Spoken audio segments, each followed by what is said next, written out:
¿Alguna vez te has preguntado qué ocurre en la mente de un demente?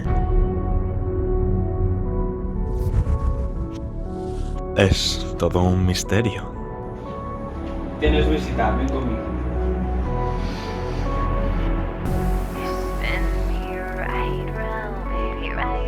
Te voy a hacer una oferta que no vas a poder rechazar.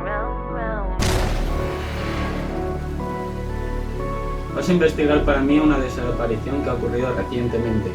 Podría tener que ver con otra que ocurrió hace 6 años. Soy el novio de tu hermana, ¿puedo pasar? ¿Aceptas?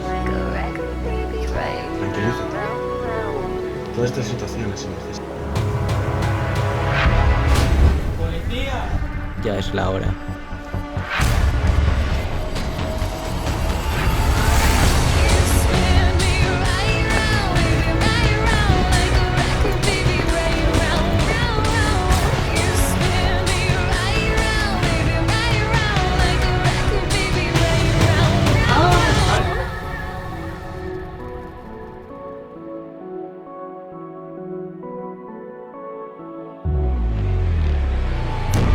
¡Esto acaba aquí y ahora!